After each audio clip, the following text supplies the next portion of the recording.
It started as soon as I stepped through the front door of my new house. A sudden, heavy silence that settled over everything. The kind of silence that makes your ears ring as if they're trying to fill in the emptiness with something. Anything. It was my first night alone here, after finally moving all my things in that day.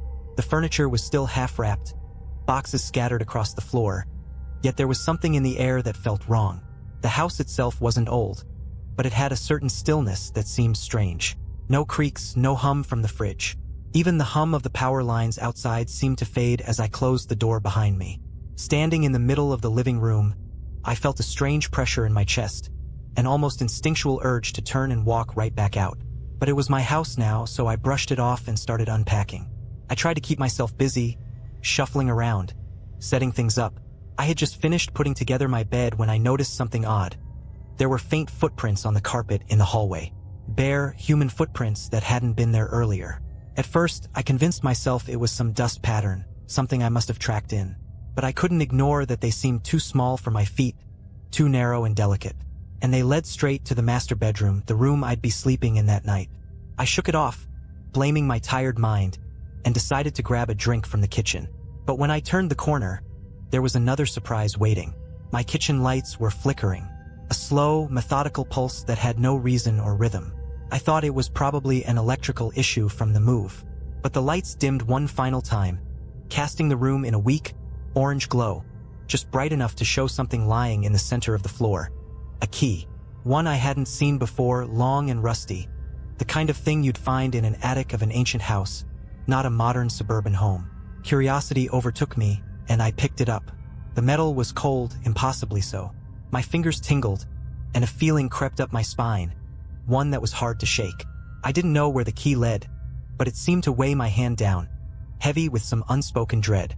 I tried to focus on something else, but as the hours ticked on, the sounds began. Low, rhythmic tapping that seemed to come from the walls.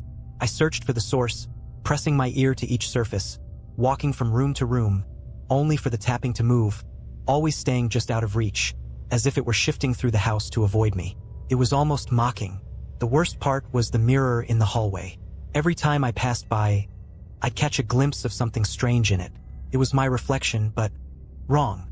Its movements were just a bit off. If I took a step, my reflection took two. If I blinked, it stared right back at me, eyes dark and void. Once I thought I saw it smiling, a wide, unnatural grin that stretched far too much.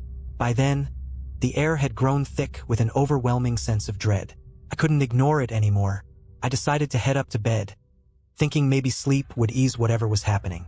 But as I climbed the stairs, I felt a sudden chill, so cold that my breath came out in visible puffs. And then, as I reached the top of the stairs, I saw it. A figure standing at the end of the hallway. It was tall, its form a distorted shadow that flickered as if it were part of the dim lighting. Its eyes were hollow, deep pits that stared straight at me, watching, waiting. I wanted to scream, but the sound caught in my throat. The figure didn't move, it didn't make a sound. It just stood there, as though daring me to approach.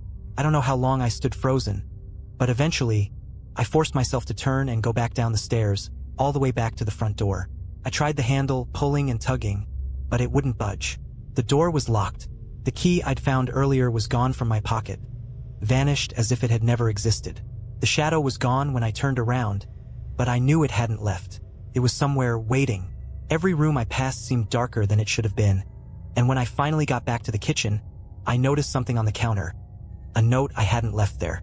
"Welcome home," it read, scrawled in shaky handwriting. Beneath it, there was a small, worn-out notebook. I opened it, fingers trembling, and began to read. The first few pages were filled with desperate entries, each one dated years ago, from someone who'd lived here before me. The last entry sent a chill through my entire body. "I can't leave. It won't let me. It wants me to stay, to replace me. If you find this, know it's too late. You're already part of it."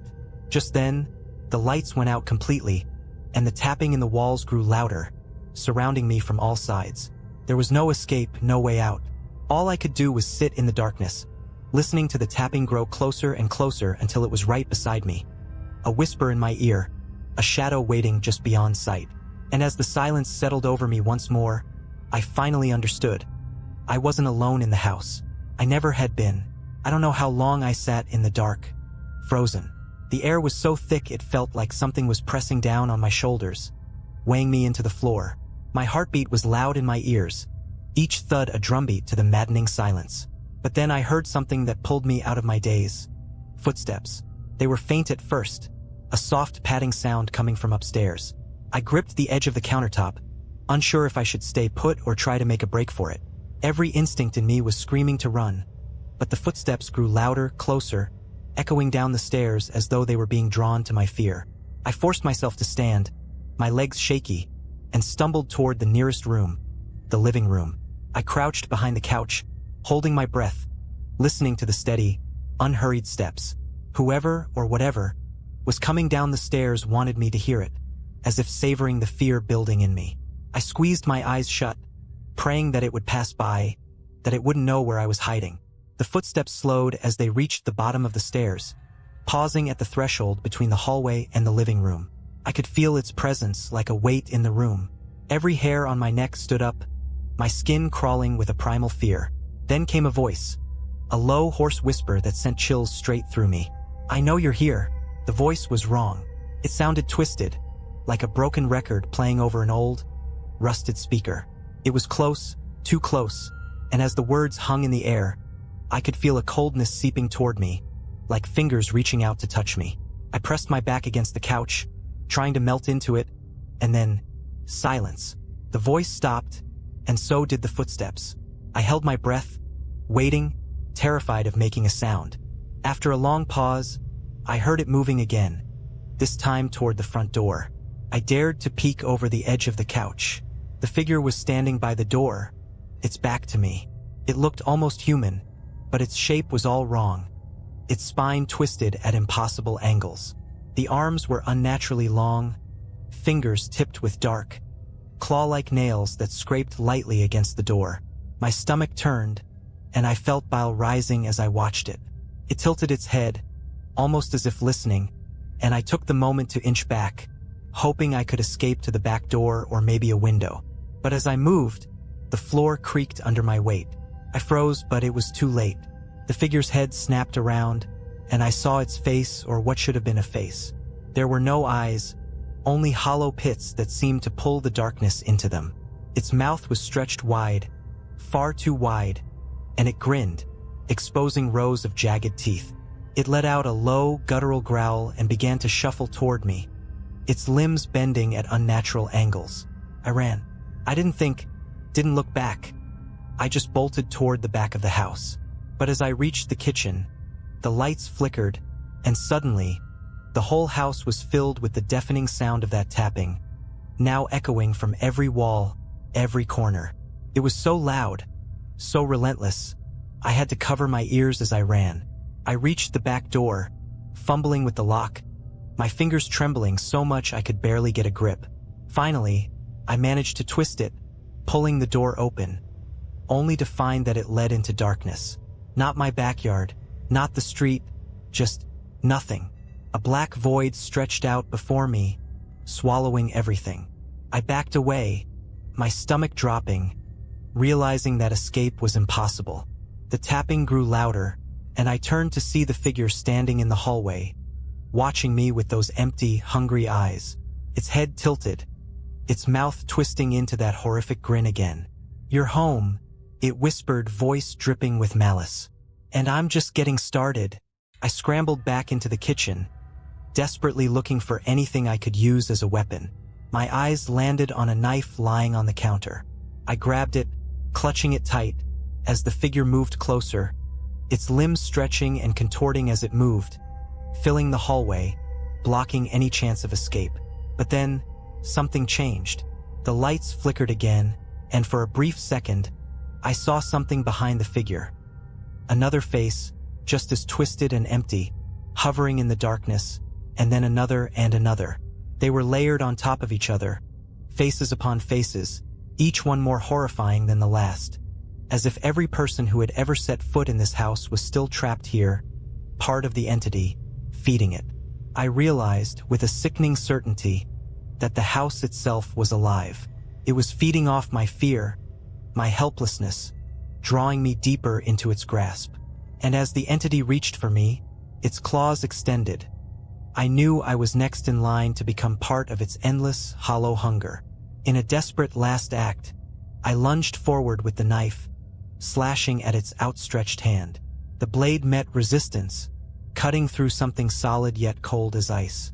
The figure recoiled, hissing, and in that moment, I saw an opening.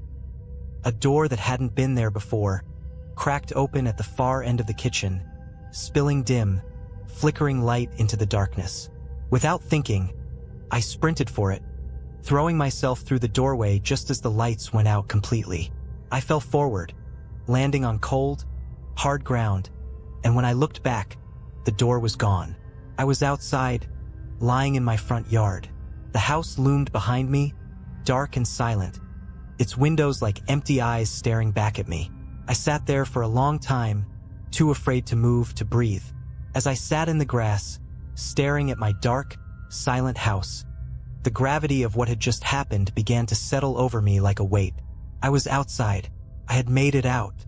The night was cold, the air sharp with the smell of wet earth, and I could feel the dew soaking into my clothes. I didn't care. I was out of that place, away from whatever horror lurked within. But then, as my breaths began to steady, something caught my attention. The front door, which I knew I'd locked, was slightly ajar. A faint light flickered inside, the same dim, sickly glow I'd seen in the kitchen. It seemed to pulse, like a heartbeat, as if the house were alive, waiting, daring me to come back. I tried to look away, to get up and walk to the street, to find anyone who could help me. But no matter how hard I tried, my gaze kept drifting back to that door, and an almost hypnotic pull washed over me. My mind raced, trying to make sense of the night, to understand why the house wouldn't just let me go.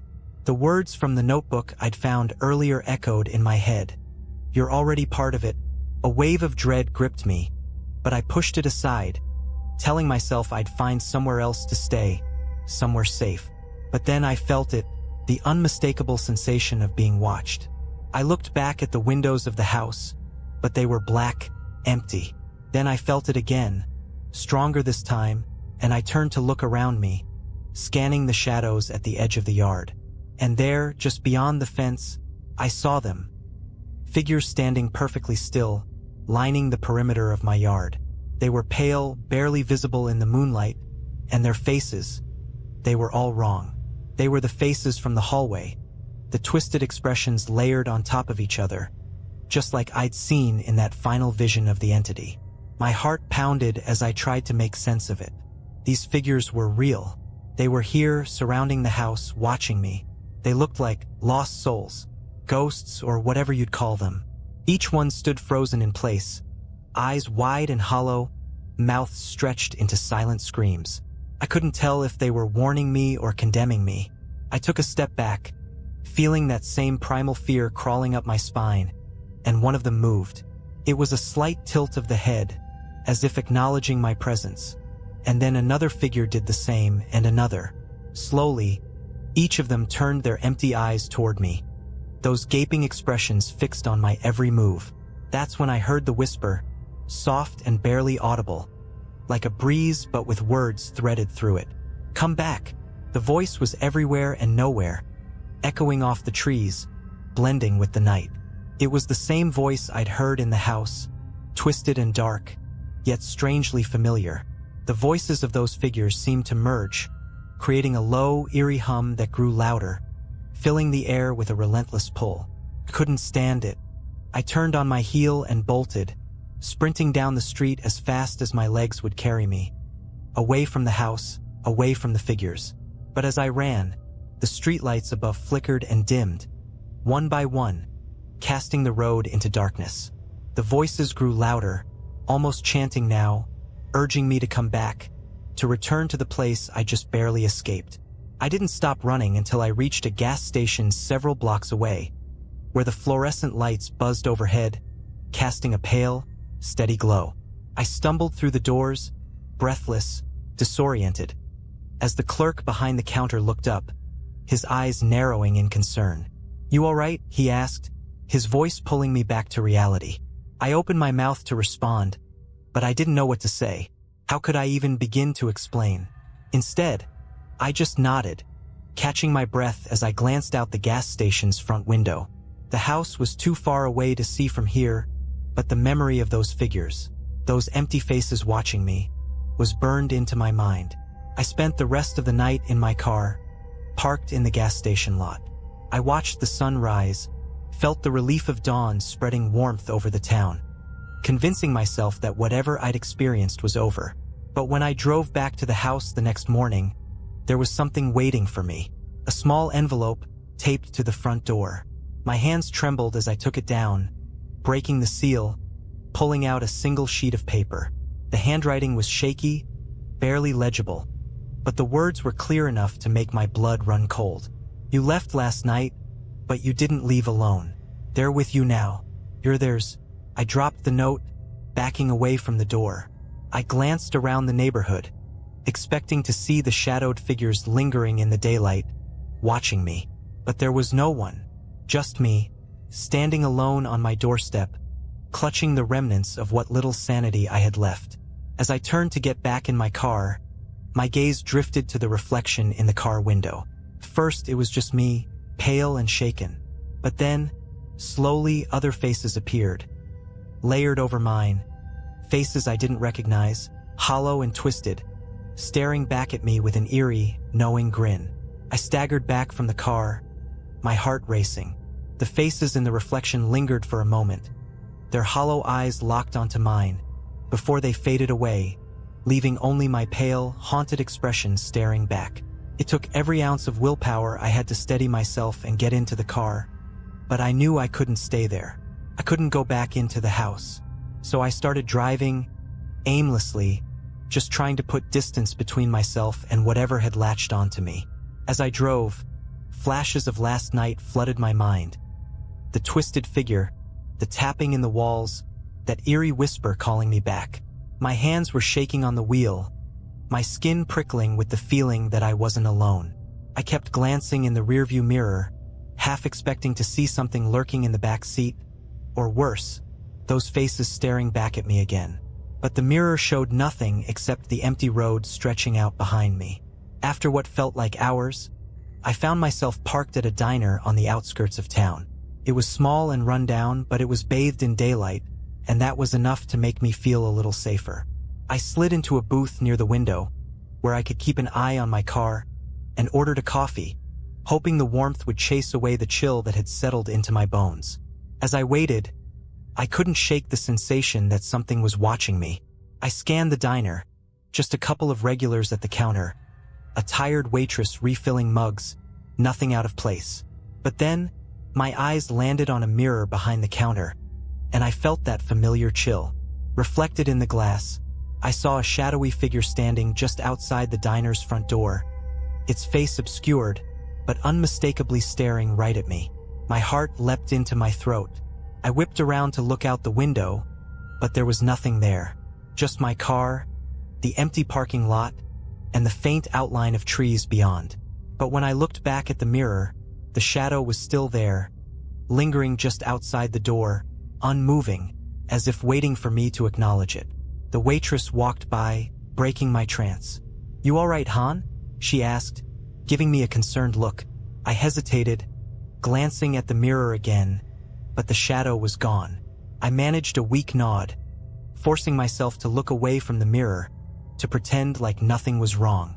But my hands wouldn't stop shaking, and the coffee sat untouched in front of me, cooling as I tried to steady my breath. Just then, I felt my phone vibrate in my pocket. The screen lit up with a message from an unknown number. "You can't run from them. They're part of you now." I dropped the phone as if it had burned me, my heart pounding. I didn't recognize the number, and my mind raced with possibilities. Had someone been watching me? Was it some cruel prank? Or worse, was it the house itself? I grabbed the phone again, hands trembling, and typed a response, demanding to know who was sending these messages. But as soon as I hit send, the screen flickered, and the phone shut off completely. Dead. I tried turning it back on, but it wouldn't respond. Just a blank, black screen. Panic started to creep in. I didn't know where to go or who to call. The house wasn't safe, and now it seemed like even the daylight couldn't protect me. I felt trapped, cornered, and completely alone. Every sound in the diner, the clink of mugs, the hum of conversation, seemed to grow louder, distorted, pressing in on me. I had to get out. I bolted from the booth, ignoring the waitress's confused stare, and ran to my car. I fumbled with the keys, my mind racing, until the engine finally roared to life. I didn't know where I was going, but I needed to get as far away from here as possible. I drove until the buildings gave way to trees, following an old back road that twisted through the woods. It was quiet, isolated, with nothing but the faint rustling of leaves and the crunch of gravel beneath my tires. I pulled over, breathing heavily, hoping that the isolation would somehow free me from whatever was happening. But then I saw it, in the rearview mirror standing directly behind my car. The same shadowy figure, only this time it was closer, close enough that I could make out its shape. It was tall, with elongated limbs that bent at unnatural angles. And its face was still a blur, as though it refused to let itself be seen.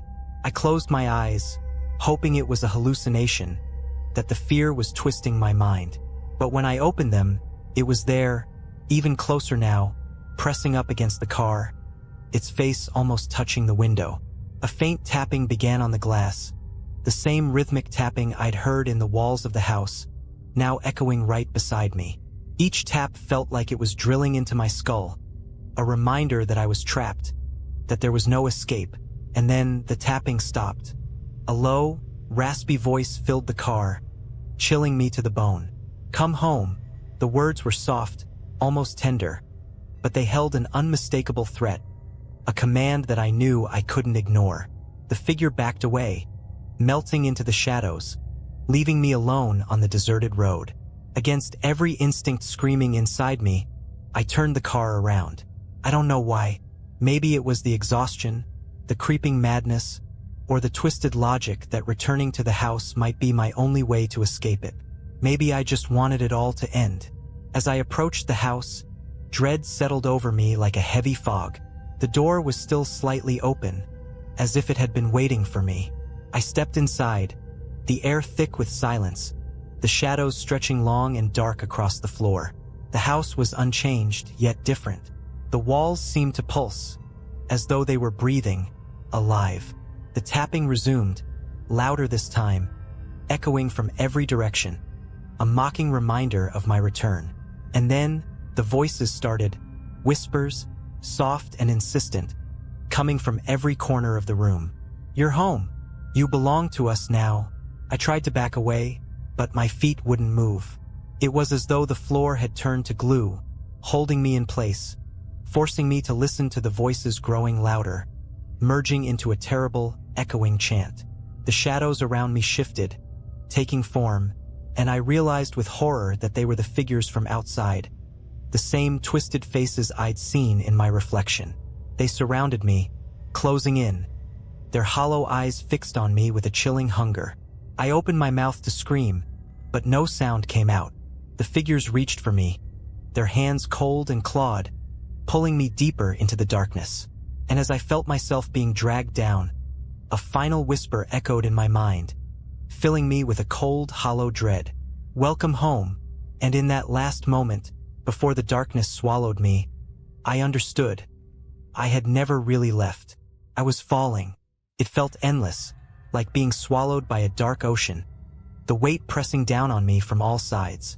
My senses dulled, vision blurred, and sound faded into an oppressive silence that was somehow worse than any noise. It was the kind of silence that felt alive, that thrummed in my bones, making my skin crawl. And then, just as suddenly as it began, the sensation stopped. I was no longer falling. I opened my eyes, slowly, warily, expecting the worst. But what I saw was my house. The same living room, the same half-unpacked boxes, the same furniture I had arranged just hours before. For a brief, disorienting moment, I thought maybe I'd blacked out, imagined everything. The figures, the whispers, the strange messages. Maybe this had all been a vivid nightmare, some twisted hallucination brought on by exhaustion. But then I noticed the clock on the wall. The second hand wasn't moving. I stepped closer, staring at it, willing it to tick, to confirm that this was reality. But it stayed frozen, suspended in time like the room itself. The air felt thick and stale, as if the house were holding its breath. I glanced out the window, hoping to see the world outside, some sign of life. But all I saw was blackness, a dense, impenetrable void that swallowed the edges of the house. There was nothing beyond the walls, just a vast, empty nothingness. A low hum began to fill the air, vibrating through the floor, the walls, and into my bones. It was the same hum I'd heard in the diner, the same one that had followed me all night, growing louder now, until it was almost unbearable. I covered my ears, but the sound burrowed into my skull, persistent and relentless, drowning out my thoughts. And then, over the hum, I heard the voice again. "You shouldn't have come back." I turned, and there it was, the figure standing in the doorway of the living room. His form was clearer now, less shadow and more substance. It was tall, its limbs thin and impossibly long, like a creature stretched beyond its limits. Its face was blank, featureless, except for two deep, hollow pits where eyes should have been. It tilted its head, as if studying me, and took a slow, deliberate step forward. I backed away, my heart pounding, but there was nowhere to go. The walls seemed to close in, trapping me, funneling me toward the figure as it advanced, one step at a time. I tried to speak, to scream, but my voice was gone, swallowed by the oppressive silence. All I could do was watch as the figure came closer, its presence filling the room, suffocating me. I felt its cold, unnatural gaze pierce through me, like it was peeling away the layers of my mind, exposing every fear, every memory, every thought. Then it reached out. Its hand was thin, almost skeletal, with fingers that ended in dark, claw-like nails. The hand hovered inches from my face, and I could feel the cold radiating from it, seeping into my skin, freezing me from the inside out. I wanted to run, to escape, but my body wouldn't respond. I was paralyzed, trapped in its gaze, caught in its grip. The figure leaned closer, and for the first time, I saw its mouth. A thin, dark line that stretched across its face, opening slowly to reveal rows of jagged, sharp teeth. It smiled, a grotesque, mocking smile that sent waves of terror through me. "You're home," it whispered, its voice like nails scraping against metal. "You're one of us now." With a sudden jolt, I felt myself being pulled forward, drawn into the figure, into the darkness of its hollow eyes.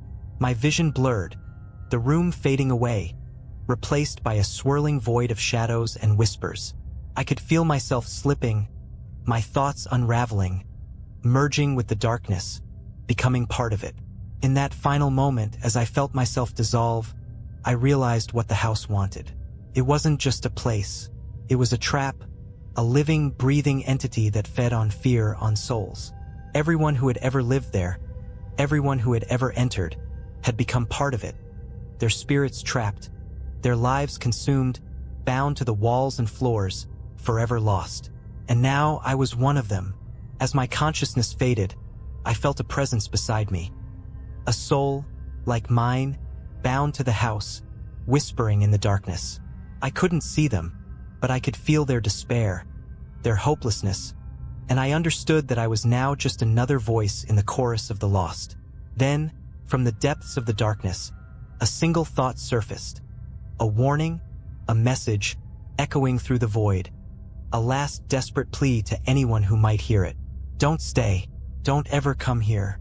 Run. Before it's too late." But it was too late for me, and soon it would be too late for the next one. I don't know how long I drifted in that void, lost in the dark, disembodied and weightless. Time didn't exist there. Minutes, hours, days. They all melted together into an endless, hollow silence.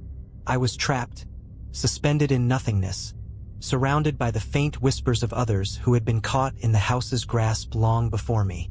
Their voices were faint, broken fragments of what they once were, each one carrying a lingering sadness, a desperate warning that had come too late.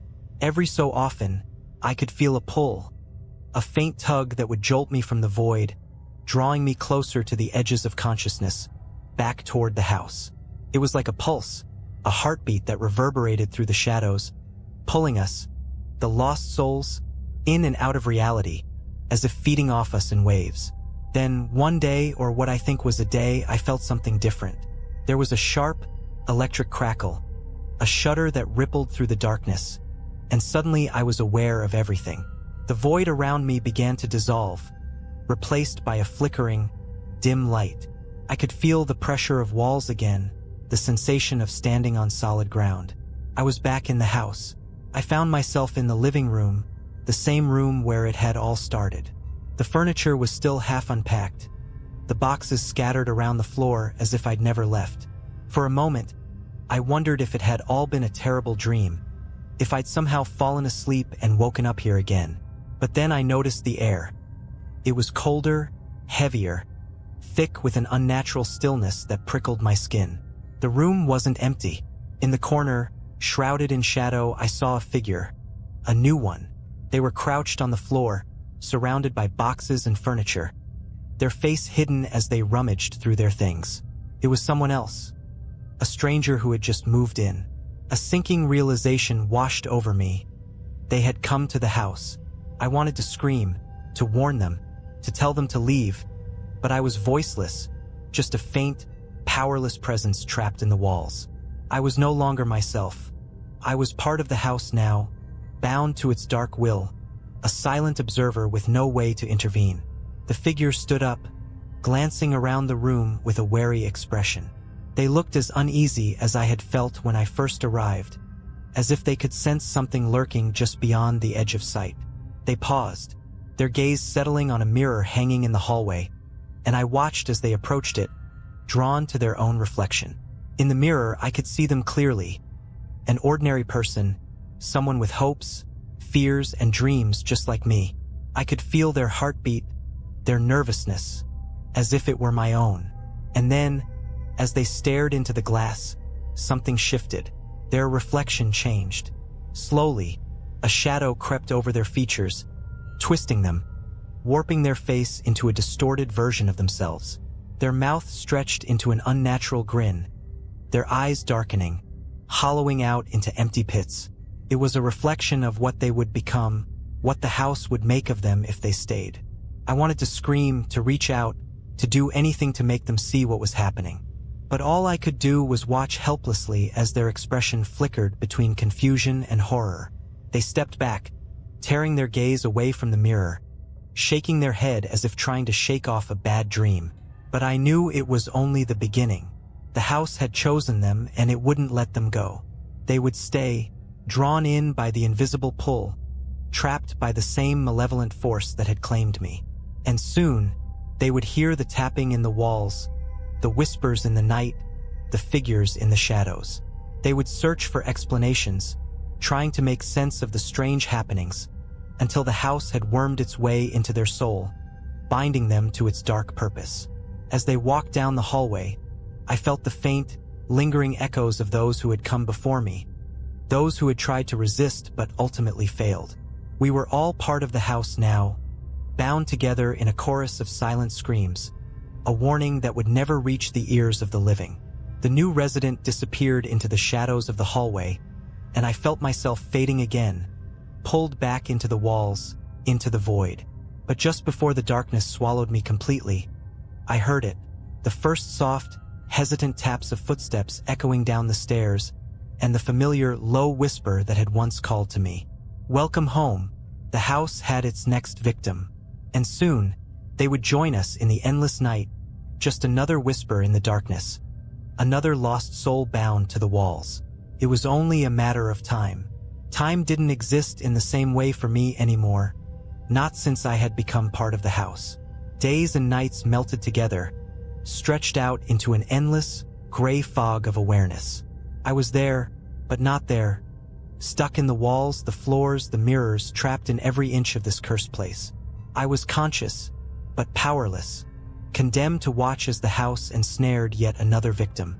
I could feel the new residents' presence move from room to room, sense their footsteps vibrating through the floorboards, feel their breath stirring the stale air. They spent their first few days unpacking, oblivious to the way the shadows twisted around them, the way the house seemed to swallow each sound they made. I could sense their unease growing as the house started its familiar game. The soft taps in the walls, the doors creaking open on their own, the faint whispers just out of earshot. One evening, the new residents stopped in front of a mirror in the hallway, the same one where I had once seen my own reflection twist into something dark and hungry. I could feel them staring, could sense their confusion as their reflection began to shift, their face stretching into a silent scream. For a moment, I thought they would see me, that they'd realize I was here, trapped behind the glass, trying to warn them. But they just blinked, shook their head, and walked away, leaving me behind. The house wasted no time after that. I felt it stir, the walls tightening, the air thickening with that familiar oppressive energy. It was preparing to consume them, to draw them deeper, like it had done to me. And I could only watch, a helpless passenger, as the house began its slow, inevitable work. One night, when the air was thick and the sky outside was pitch black, I felt it start in earnest. The resident was in bed, finally drifting off to sleep after hours of tossing and turning, when the tapping started. It was subtle at first, a soft, rhythmic knock that seemed to come from within the walls. They sat up, squinting into the darkness, their eyes wide, trying to pinpoint the source. But the house was clever. It kept the noise moving, shifting from one wall to another, never staying in one place for long. As they searched, I could feel their heartbeat quicken, their breath come faster. I wanted to scream, to tell them to leave, to run before it was too late. But I was voiceless, invisible, a mere echo in the walls. They were on their own, just like I had been. Then the whispers began. They were faint, just on the edge of hearing, like a breeze brushing against the walls. Words drifted through the darkness, fragmented and broken, but enough to send a shiver down their spine. Welcome, come closer, stay. I could feel the residents' fear growing. An electric hum that fed the house made it stronger. I felt the walls pulse, the floor creak under the weight of something unseen, as if the house were shifting, breathing.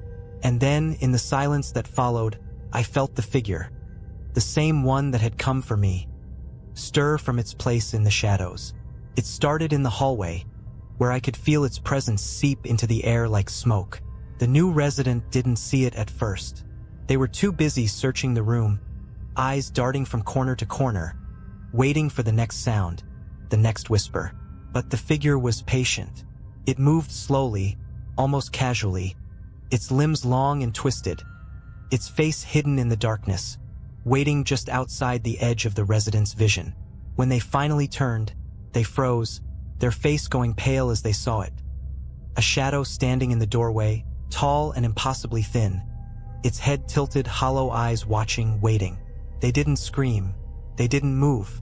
They just stared, trapped by the figure's gaze, their breath coming in short, shallow gasps.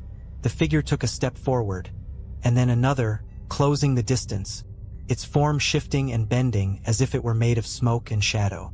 The resident backed away, bumping into the wall, their eyes wide with terror as the figure loomed closer, its hollow eyes fixed on them, that same grotesque smile stretching across its face. And then, just as it had with me, it whispered, "You're home." The resident bolted, darting down the hallway, stumbling as they tried to make their way toward the front door. I felt a flicker of hope. They still had a chance. They could escape, break free from the house's grip before it was too late. But the house wasn't going to let them go so easily. As they reached the door, I felt the walls tighten, the air growing thick and heavy, pressing down on them. They struggled with the lock, their hands shaking, but the door wouldn't budge. I could feel the house feeding off their panic, their desperation, savoring it, growing stronger with each passing second. And then, slowly, the figure appeared in the shadows behind them, its empty eyes watching as they struggled, its form twisting and stretching, filling the hallway. The residents' breath came in gasps as they turned to face it, realizing they were trapped, that there was nowhere left to run. I could feel their fear, sharp and electric, and I knew what was coming. They would fight, resist, try to escape. But the house was patient. It would wait, wear them down, pull them deeper into its dark embrace. And eventually, they would become like me. A voice in the walls, a shadow in the mirror.